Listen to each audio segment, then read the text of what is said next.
As we come out of this time of worship, it is my joy to introduce our speaker tonight. Jessica is a wife, a mother of 6, and evangelist, and holds a PhD in politics. She has been teaching at the St. Paul Seminary Catechetical Institute for the past 3 years, which is actually where I heard her speak for the first time, and I would say she greatly influenced my life and just really inspired me to do some things. She's also been a speaker for wine. What I love most about Jessica is her ability to take a deep theological truth and make them both understandable and practical, especially for women in the middle of a full, busy life. She has a heart for helping us and not just learning about our faith, but truly living it out. So please join in welcoming Jessica.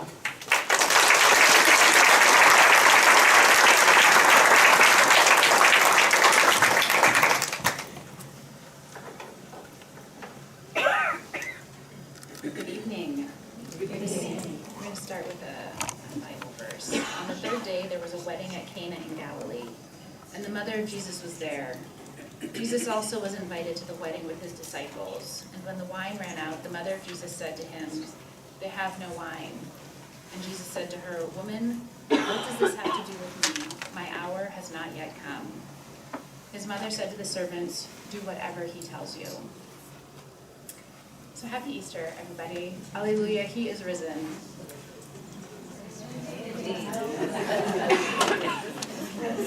So I was honored and delighted when Melissa reached out to me to speak to all of you, and when she told me about this organization and what all is happening here, it was just, I thought, yes, this is where I want to come.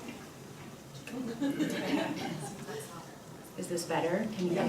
I'm also going to focus on the microphone, so forgive me if I look a little wonky. The recording will thank me later. So, as she said, I teach for the Catechetical Institute. I do some speaking at women's conferences, but my main gig is I'm a caregiver for a neighbor who has dementia. And my primary thing is that I'm a mom and I'm a wife. But and in that role as a mom and as a wife, I have spent a lot of time thinking about friendship and hospitality and how to cultivate community and friendship. And I often joke, but I'm only sort of joking, that when I die and they open my cause for canonization, I do hope that I will be remembered as the evangelist of friendship. So take notes, and when they call you, you can make a suggestion. Friendship is such a beautiful gift. People are hungry for friendship, and people have an intense need, an intense desire to be known deeply, to be seen. And if we cultivate authentic friendship, then we will do so much good in the world. We will be crazy, effective evangelists, and we will set the world on fire through the simple, courageous act of being good friends. Now, if you ask my kids why I chose that Bible verse to be my launching point, they would tell you it's because I like to party, and they would not be wrong. Not only are parties fun, but I have found that they are also great places for cultivating friendship and an incredible way to evangelize. But I also believe that this particular verse that I chose has a lot to teach us about our topic for this evening, about hospitality and friendship and our Lord's heart for us. So in this passage, we learn a few important things about how hospitality and friendship draw us into the heart of the Father. First, we learned that Jesus and Mary had people, right? Like they were part of a community. There were people who knew them and wanted them to celebrate with them this important moment in their life. And remember that Jesus had not yet started doing miracles, so he wasn't invited to do some cool party tricks. That's not why they invited him, right? They invited him because he was part of their tribe. And Jesus and Mary showed up at the celebration, right? They were invited and they showed up. And it's important that they showed up because that tells us something about our need to show up for our community. second thing is that through our Blessed Mother's intervention, we see something different about hospitality. Because she was a guest, right? She was not the hostess. But she's the one that saw that they ran out of wine, and she intervened in that moment. A key part of hospitality is seeing. It's seeing needs. It's seeing what people need and then filling the need if we can. But it also involves allowing our own needs to be seen and allowing ourselves to receive the generosity that others want to offer. Mary was a guest, but her eyes were open, so she saw the needs of those around her. And when she saw that they had run out of wine, she didn't convene a meeting. She didn't confer. She just went and took care of it. She went to the person who she knew could solve the problem. And she did it without making the host feel small for needing help. The third thing is that our Lord teaches us the necessity of being interruptible. Jesus had a plan for his life, right? He had a timetable, he had a schedule. And when Our Lady went up to him with what is a seemingly insignificant need, she interrupted the plan. When they ran out of water, when the wine ran out, the mother of Jesus said to him, "They have no wine." And Jesus said, "Woman, what has this to do with me? My hour has not yet come." Mary interrupted the Lord's timeline for salvation because a bride and a groom ran out of wine. But Jesus was interruptible because he loves each of us more than he loves his schedule. And we must be too, right? We must be interruptible as well. Too often we say no to extending hospitality because it doesn't fit in with the plan that we have for our lives. But if Jesus can work it into his schedule, we can work it into ours too. And finally, in her last words to us in the Bible, Our Lady gives us life-changing directives. His mother said to the servants, "Do whatever he tells you." And she says that to us as well. When we obey him, simply, faithfully, humbly, with alacrity, he will bless us with more abundance than we can imagine. Our Lord is a giver of good gifts. He's always extending his mercy to us. But we have to be willing to do what he asks us to do so that we can receive the mercy and the benefits that he's offering to us. And Our Lady is directing us to pay attention to him and to do what he tells us. Now, in the modern world, we are fed a variety of images of what hospitality is and what it looks like. One very common view of hospitality is that of the hospitality industry. So we think of hotels, Airbnbs, restaurants, spas, even the greeter at Walmart. These are the purveyors of hospitality. In this setting, we go and we pay people to meet our material need and to make us feel welcome and wanted. It is very transactional. There's no real mixing of our lives with theirs in this context. This kind of hospitality perpetuates the lie that we are autonomous, that we are not a burden, that we can do it on our own. See, we're not a burden to these people because we have paid them to make us feel like we are welcome, right? And there is nothing wrong with paying for these services. That's fine. But that is not the kind of hospitality that we as Christians are called to. It's not the kind of hospitality that we are commanded to practice. And then there's the image of hospitality that is crafted and curated on Pinterest and Instagram. Beautifully set tables, matching linens, delicate floral arrangements, coordinating flatware and china, a delicious menu with perfect wine pairings, children who are clad perfectly in J. Crew or Bowden, a perfectly clean and organized house, a hostess who has pulled this all off without perspiring or resorting to colorful language, a host who has your drink at the ready and a perfect playlist. Now it's lovely, right? I like going to fancy things. I like dressing up for dinner. But there's nothing wrong with a beautifully set table, and there's nothing wrong with a gourmet menu. That's fine. I love all those things. But this image is not hospitality. It's marketing. It's trying to sell us something. It's trying to sell us an idea. It's trying to sell us a feeling, this feeling that we want, but it makes us believe that in order for us to have this feeling that we want, there are certain things that we have to buy. There are certain material things that we have to have. And without these material things, you could not possibly host or entertain or have joy. The devil has been an amazing marketer from the very beginning. Instagram and Pinterest are just his most recent tools. But he uses these tools to rob us of our true joy by sowing comparison and envy in us, which in turn prevents us from actually practicing hospitality. Because we're filled with anxiety, right? That my hospitality could never measure up to that. My house isn't big enough. It's not nice enough. It hasn't been updated since 1987.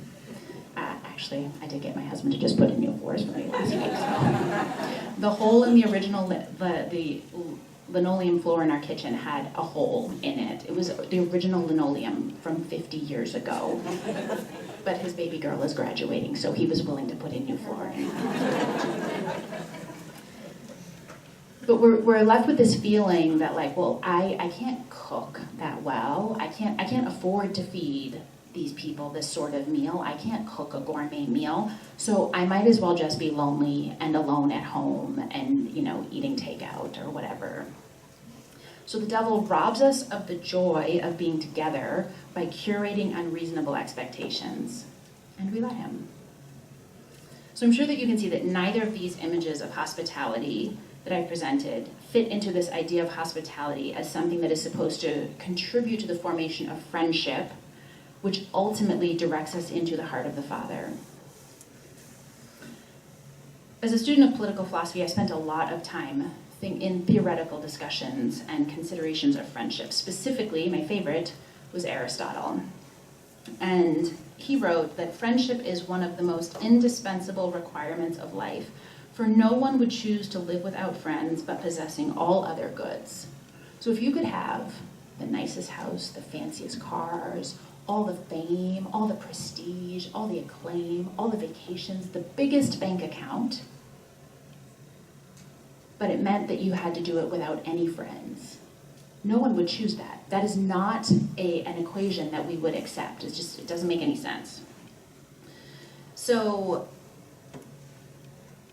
and that's because none of those other goods is worth anything without friendship, without someone to celebrate it with or to enjoy it with. But virtuous friendship, the kind of friendship that we want, it requires certain conditions for us to attain it, right? Friends have to be of good character. They have to have shared commitment to virtue. They have to have a desire for the other person's good. In short, they have to be committed to virtue and cultivating friendship. They have to be willing to do life together. And what's interesting to me about the discussion of friendship in this discussion is that Aristotle situates this discussion of friendship within his bigger discussion of the best regime, the best political institutions. What are the best political institutions? Now, when I was 18, I thought, well, that's interesting. Why would Aristotle put this discussion of friendship in the discussion of what is the best form of government? I find it even more interesting at nearly 50 as I look at the world around me. We're going to get back to that in a minute. Well, in a few minutes. Don't time me. But the idea is that friendship is really important to healthy political institutions and communities. St. Thomas Aquinas observed that friendship is the source of the greatest pleasure, and without friends, even the most agreeable pursuits become tedious. So the wisest pagans and Christians agree that friendship is an essential good for happy lives, flourishing existence. For us to be good, we need friendship.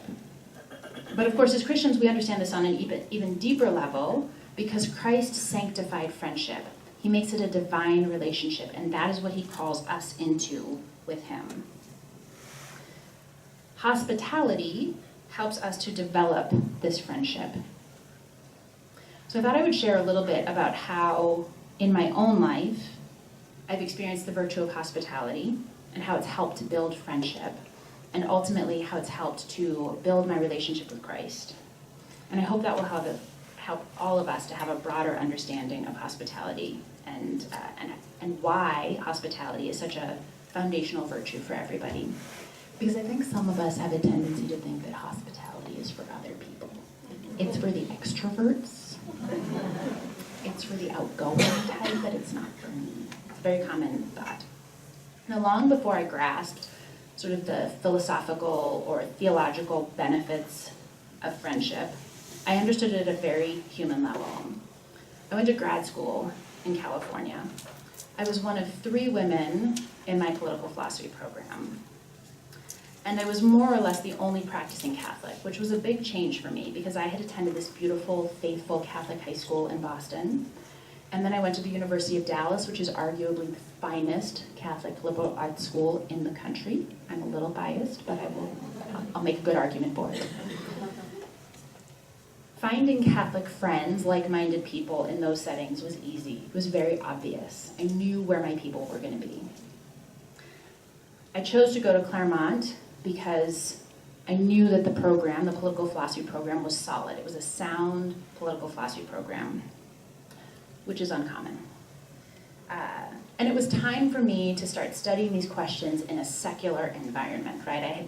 It was time to leave the safety of the Catholic nest and go out into the world and to do battle with these arguments in a secular environment. So I did. And let me tell you, I found that secular environment. I found that secular community. Finding a Catholic community was not obvious when I was in grad school. And finding like-minded friends was not automatic. It wasn't built in. I realized pretty quickly that if I was going to have friends, that I was going to have to create the opportunities for friendships, and I was going to have to win some people over. And I felt that need for friendship more deeply than some people, right? I was keenly aware of what I was missing, that I needed friends close at hand. But I had to win people over. As a woman, I was decidedly in the minority. I was unapologetically Catholic, and that makes some people very uncomfortable in a very secular setting. And the Catholics who were around were pretty nominally Catholic. They certainly didn't live their faith loudly, and I did not know how to be quiet. I took up a lot of space, if you will. So if I was going to have friends in my program, I thought, how do I win these people over? And the thing about grad school is that you don't talk about this when you're an undergrad and you're deciding on a graduate program. It's really lonely because everybody is doing their own thing. There's not an entire department designed to cultivate student life when you're in grad school, right? Like you're a grown-up, go do your own thing. And even in your program, you might be in a program with other people, but everyone's doing their own research questions, so it can be very lonely. And most people work, at least part-time. Some people are married. And so I had to figure out, well, how am I going to make friends? And so I decided to feed people. This is the easiest way to make friends, really, is just to feed them. And so the other important thing about graduate school is that most of the people who are temperamentally and academically inclined towards advanced studies are also sort of awkward, right? Like they tend to be more introverted. There's lots of them on the spectrum. Relationship really has to be cultivated for them. You have to draw them out. And so that's what I was going to have to do. I was going to have to work for friendship for the first time. And through God's providence, I was able to buy a house close to campus. And I thought, okay, I'm going to have dinner parties. I'm going to start inviting people over. And so that's what I did. I thought, okay, there are holidays, there are feast days, there are days that end in Y. It is a good reason to have a dinner party. And so what I discovered is that when people are fed, they feel safer. If you feed them, then they generally actually are more willing to look kindly on you if you have fed them well. They're like, she's not so bad. Those cookies were pretty good. So that's how I started endearing people. And once you sort of create that inroad, you can have conversations. You can have difficult conversations. You can have illuminating conversations. You can build bridges that hangry people cannot build.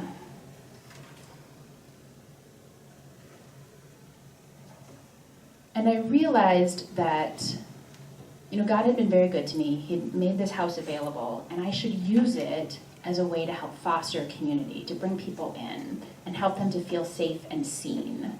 And when you feed somebody, they're like, she saw me. She saw that I was hungry, and she fed me. And that's a good thing. That's a good way to start community. And in fact, the plan worked well enough that it landed me a husband. So, And after I got married and we started having kids, I discovered that early motherhood is another time that can be really lonely, right? Because new moms are taxed by the never-ending urgencies of life with small children. And it is very easy to get lost in all of that and to begin to feel, once again, like you are unseen. Now, I was fortunate that there were a couple of us that started having kids at the same time. But I realized that if we women were going to stay sane and have some identity outside of mom, we needed to be really intentional about fostering that friendship and really cultivating it. So we wouldn't slip under the overwhelm of new moms. So my husband and I started hosting Sunday dinners for our friends. Just come on over. We're gonna have dinner together as a family. Bring your kids. It's okay. They can't break my stuff. It's already ruined. It's fine. But this became an opportunity as well to witness to each other and to encourage each other during pregnancy losses, for instance, to help each other live out our faith better, to pray for each other, and even to draw some of the agnostics into the sphere of faith. The easiest way to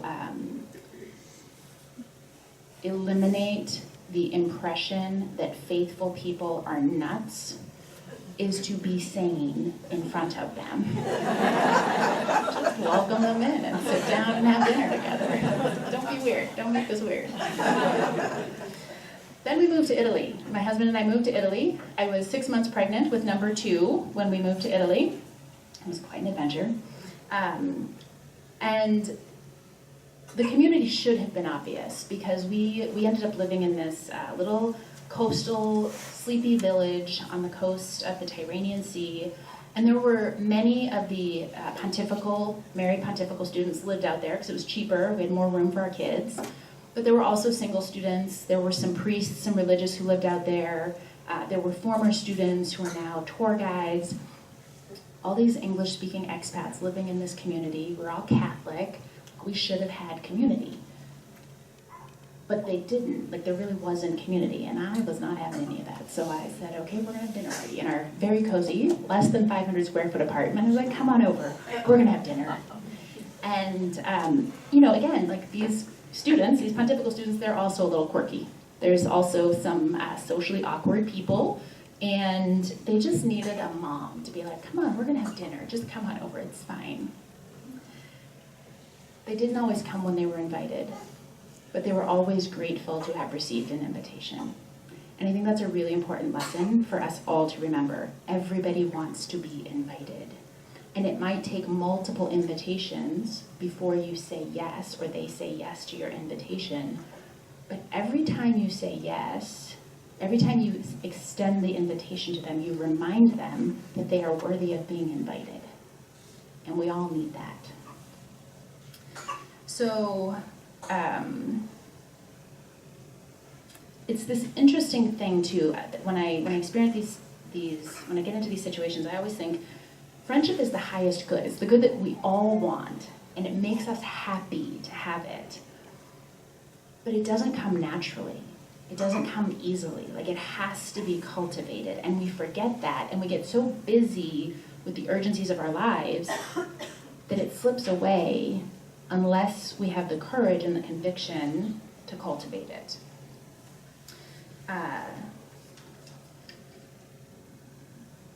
All human beings have a really deep need to be seen, to be known, and to be loved. And a simple invitation helps to impart that knowledge, because being invited means you've been seen. Meaningful conversation helps to impart that knowledge, because it means you can be heard when you're in a conversation. Being able to share your struggles or your successes with others helps to impart that knowledge. Being invited to share other people's struggles and their successes and their sorrows helps to impart that knowledge. Praying for those around you and being prayed for by those around you helps to impart that knowledge. And these dinner parties, these are opportunities for all of those things to happen. So these gatherings become a gateway to more and deeper friendship. That's what the gift of hospitality does. When we moved back to Minnesota, I was once again in a new environment with no pre-existing friends. But this time we were close to family. My husband's family is all from here. And for the first year or two, we lived with them. And I was on the receiving end of limitless hospitality. I was not the hostess during this time. We decided it was the right time for me to finish my PhD because I had live-in babysitters who could take care of the kids, which meant my husband and I could both go right at the same time. And I wasn't a burden or a failure because I needed help. Rather, I was allowing the grandparents to be delighted in their grandchildren for hours on end. And the grown-ups in the family, because let's face it, when you are 30-something, living with your in-laws and depending on them, you're not really a grown-up. So the grown-ups were able to host all the holidays, and I just had to show up with my kids. Like, that's all I had to do. I would be lying if I said that I didn't feel like a burden and a failure at that time. I would be lying if I said I wasn't just a little bit put out, that I felt like I was a kid again, like when I was living with my in-laws. They didn't make me feel that way. They were amazing, like so generous and delightful. But that's how we feel, right? Like when we have to acknowledge that we need help, that's what it feels like sometimes.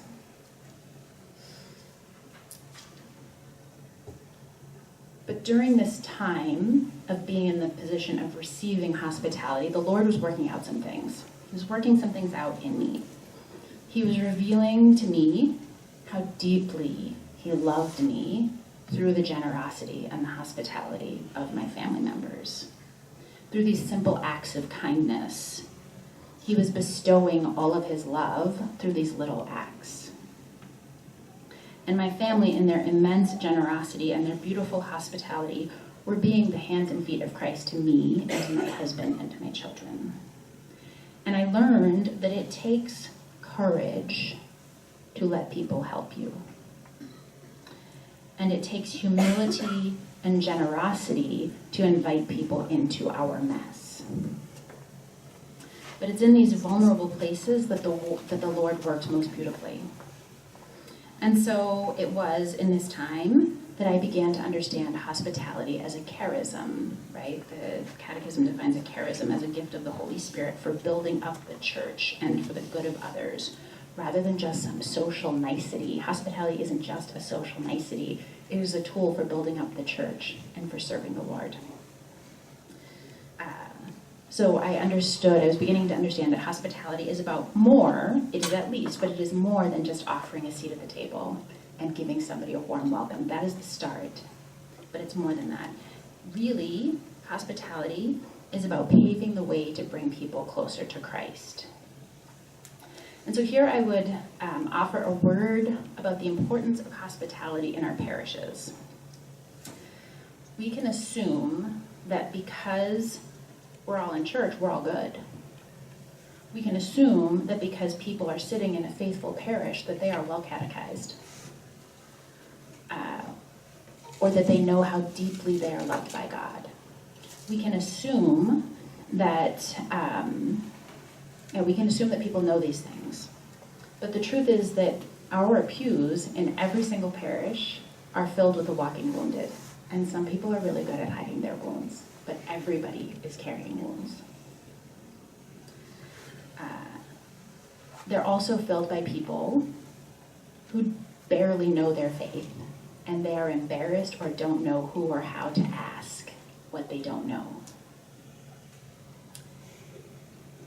And they are filled with people who have never encountered the person of Jesus. They don't know how eager Jesus is to have real relationship with them. Intentional acts of hospitality give people a chance to heal, to grow in their faith, and to encounter Christ. These simple little acts. Now, after we moved out of my in-laws' home, our parish was dissolved as part of diocesan restructuring, and we had to go find a new parish home. And we landed at a beautiful, faithful parish. It's beautiful. But I'm a firm believer that when you are a member of a parish, you need to belong. Like, you need to dig in, you need to show up, and you need to do stuff. You can't just go be a consumer of the sacraments at a parish. And so I tried. Over 2 years of being in the parish, I tried. I volunteered to help on the fall festival. Oh, we're good, thank you so much. We have enough volunteers. And I thought, when in the history of ever has a church not needed volunteers for their fall festival? Are you kidding me? And I thought, oh, I don't think they like me. I don't think they want me here. Like, that's how it felt in the moment. It felt like gatekeeping, and it felt really exclusive, and it felt icky, and it hurt. I did not like it. Now, I want to say, today, I am confident that that nice church lady was not being mean and nasty. But when we prioritize efficiency and success and what is familiar over including people who want to be part of our parish groups, we miss the point. So after 2 years of trying to make inroads and not making friends, we decided that we needed to find a new parish home. And so we started looking. But I was getting sort of anxious because I had spent 5 years under a pile of babies. I had been lactating or gestating for 5 years, and I needed something, right? Like, I needed some, calm down. I needed some spiritual nourishment. And so we were looking for a new parish, and I was like, Lord, I need it, because also I'm pregnant again, and I need a baby to be baptized, so I need a parish, so where am I supposed to go? And I went into Mass one Sunday, and the Holy Spirit was like, girl, I got you, just calm down. And this nice church lady went up and said, we are going to start having a Bible study here in the fall. We're going to offer the Walking with Purpose Bible study, and you can come on Tuesday nights, or you can come on Wednesday morning, and there will be free childcare on Wednesday mornings. And I looked at my husband and I said, I don't know what Walking with Purpose is, but this is our new parish home. I didn't know. Is Walking with Purpose one of those touchy-feely things? Like, I don't need to share with people that I don't know, but free childcare, babe, so this is where we're going. I will tell you 100% that the reason that we joined that parish 9 years ago is because there was free childcare with Bible study. And I say that, like, from my core, because I want you all to believe how important that act of hospitality, of attending to the material and spiritual needs of our church members is, right? Like, at our core. I cannot tell you how much fruit I have reaped from being a part of the Bible study and the friendships that were born out of our small group, right? All of the people sharing, right? People witnessing their faith and inviting me in to their sorrows and their struggles, all through the simple act of hospitality. 100%, we are members in that parish still because there was free childcare when I needed it. So almost 10 years later, so that's great. So, after we both finished writing our dissertations, my husband is a PhD from Evangelicum. He's a philosopher and a theologian. He's one of those awkward, quirky introverts who needed me to pull him out of the cave so he's not an angry hermit. But friends of ours, they had a heart patch in their lives. The husband was out of work, and the wife was working a lot of piecemeal gigs to make ends meet. But neither of them had friends in the family in the area, and the Lord was like, you need to feed them. And so once a week they came over for dinner. And I remember very distinctly on one of these occasions, I was losing my ever-living mind because my children were not helpful, right? They were 10 and under. Okay, so like, of course they weren't helpful. What did I expect? But I felt like my husband wasn't being supportive, and these kids are making me crazy, and why am I even doing this? And the Lord was like, Jesse, your house doesn't need to be perfect. I need you to love them. That's what I need you to do. And they are your friends, and they love you, and they don't care what your house looks like. Your house doesn't need to be perfect to do what I am asking you to do. I was like, okay, Lord, you're right. And it was so freeing and convicting at the same time. And I was like, you're right. Like, people are not actually coming to see my house. They are coming to eat, and it'll be just fine. A year later, that same mom, when my I don't know if my son was in 4th or 5th grade, but we got diagnosis for him, right? That's nothing catastrophic, but he'll probably always be home with us, right? He has some intellectual disabilities, and the kind that you can't see. And I was in this process of grieving, which sounds silly, like to say it out loud, like, my son is alive, why the hell were you grieving? Why were you grieving? I was grieving the life that I thought he would have, right? And I was sad, and I was scared, and I didn't know what his future would hold. Turns out I still don't know what his future will hold. But this friend said, Jesse, you know, the great thing about James is that his salvation is essentially assured as long as he has good friends. I was like, well, hot damn, this is exactly why the Lord made me the way that he did. He has been preparing me for this mission since the beginning. This is why I have this zeal for cultivating friendship and exercising hospitality, because God knew I was going to have this boy that was going to need friendship and community. The Catechism of the Catholic Church teaches that hospitality is part of the corporal and spiritual works of mercy. We are to welcome the stranger, comfort the sorrowful, and share what we have with those in need. This is part of how we love our neighbor. So at its heart, hospitality is about seeing those around us and seeing their needs, seeing their wounds, seeing their joys, and welcoming them as they are, helping them as we can, and loving them as other Christs. But it's also about allowing ourselves to be seen. Both practicing and receiving hospitality requires courage to be seen as we are, and that's really scary for a lot of us. So I've shared a couple of examples of how I've received hospitality. Those are not the only ways to practice hospitality. Some of you are like, Jesse, I do not like cooking, and I really don't like people, so I don't think that I should be doing this. You are not off the hook. The corporal and spiritual works of mercy are not optional. You have to practice them, and Christ commands us to practice hospitality. Here's what I want you to think about, though. None of the things that I do to practice hospitality are complicated. They are not grand gestures. They don't have to be fancy. Because at our core, what we want is to be seen, and that won't cost you anything. And we have to remember that God has given each one of us gifts. He's given each one of us gifts, but he expects us to show up and use them in the battle that we are engaged in. So in 1 Peter 4:10, we are told, each of you should use whatever gift you have received to serve others as faithful servants of God's grace in its various forms. So the Lord has given each and every one of us gifts so that we can build his kingdom. At your judgment, the Lord is going to say, so what did you do with those gifts that I gave you? Hospitality is an overture from God. It's a gesture of his mercy and his love for each one of us. God wants to draw us all into deeper relationship with him, into true friendship, so that we can encounter him.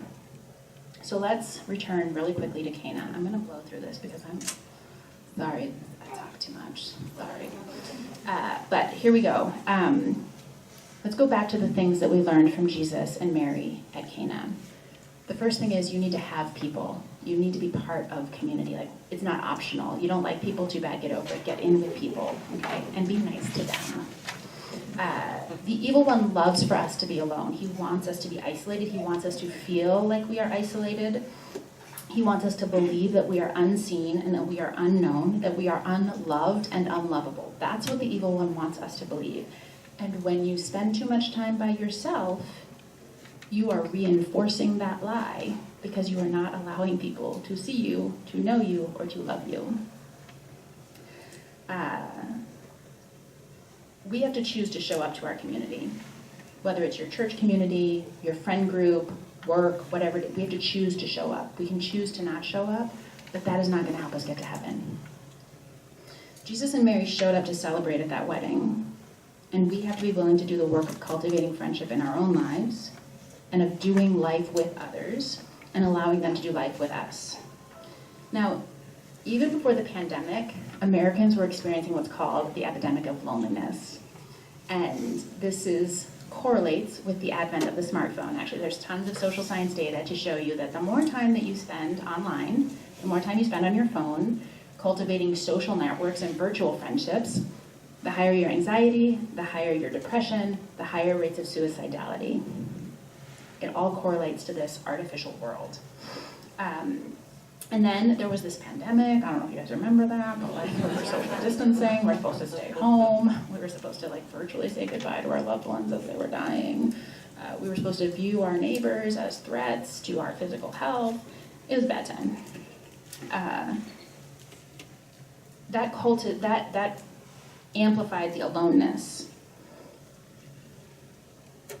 It also amplified the amount of time people spent at home and online, binging on Netflix, curating their news, the news that they consume to make sure that they're getting information that aligns with their worldview. And as a result of that, and when we go into this practice of like curating the information that we get and the people with whom we discuss things, it makes our opinions seem more powerful and more common, and it makes the opinions of those we disagree with seem more absurd and less necessary of taking seriously. It helps us to other people. And when we do that, when we engage in this, we become less civil in our engagements with other people, right? We have a hard time having conversations with them. We just dismiss them. When we think about this in the context of Aristotle talking about friendship, in the context of a political regime, we start to see the importance of it. If we can't have conversations with people, the other thing that we do is that we spend all this time, we watch all the shows that we want to watch on Netflix, right? And Netflix even, it's so thoughtful, it suggests something else that you might like to watch based on what you've seen. You're like, oh, yeah, I mean, I obviously need to watch this one now. Or people decide, you know what, I'm gonna instead of going to the bar tonight, I'm just gonna do my online gambling at home from my phone, and I'll just drink the thing that I want to drink, and I don't have to deal with those annoying people next to me. Or I'm gonna do online gaming, and then I get to play with only the people I want to play with. And it makes us really selfish, right? Like when you go out into community is actually demanding. Being part of a community is demanding because it means that you have to be considerate. It means that your rough edges get smoothed out through the exercise of being around people. Your opinions may be refined or challenged if you have conversations with people who don't share the same worldview. That communal interaction is super important for healthy political existence, right? This is part of why our political discourse has become so hateful and so degraded. Because we don't require people to interact anymore, right? Like, we've abandoned friendship, and then we wonder why we can't have meaningful conversations. Okay, so that's important. Practice hospitality and be interruptible. That's the other thing. Practicing hospitality and building friendship is going to interrupt your plans for how you thought your day in life should go. Because many of us are really capable and we have important things that we are planning to do, right? We have goals that need crushing. And the world tells us that in order to crush your goals, you may have to crush people. But it is much easier to crush the people around us if they are anonymous, if we are not in relationship with them. So the world encourages us to abandon friendship. But God is calling us to see his people and to allow our plan and our goal to be interrupted. He will use hospitality to break our hearts for the things that break his, and to smooth out the edges of our selfishness and to stretch our hearts. And he's going to use friendship to refine us and to shape our perspectives and to reorient our goals to align with his will for us. And it is such a beautiful and generous school, this friendship that we have, right? Like, there's so much good that comes from it. It will bring pleasure when we're in friendship, but it will refine us and it will orient us towards God. And then the last thing that we take from Our Lady, do whatever he tells you. It is such a beautiful thing about our mama that she is always and only ever pointing to her son, right? She knows what we need. She knows who's going to fix it, who can solve the problem. She knows that he is the answer. So do whatever he tells you. I love that Holy Mother Church gave us the luminous mysteries and gave us the wedding feast at Cana to pray with this mystery and with this verse. I love to go and be like, so tonight, I second what Emma said. Go upstairs and have your 0-carb dessert of Jesus. And just ask him, Lord, what do you want me to do? Just tell me what you want to do. He will tell you, but you're going to have to be quiet to hear him. That's hard for some of us. I can't tell you specifically how you are supposed to practice hospitality. That is between you and God. But I can tell you, I know with 100% certainty that he is asking you to practice hospitality, and he is inviting you into friendship with him because he wants you with him, and he wants you to know his peace and his joy. The thing that we were each made for was friendship with him. Practicing hospitality is a very real and necessary way for us to extend God's mercy and love to those who we encounter. So do whatever he tells you.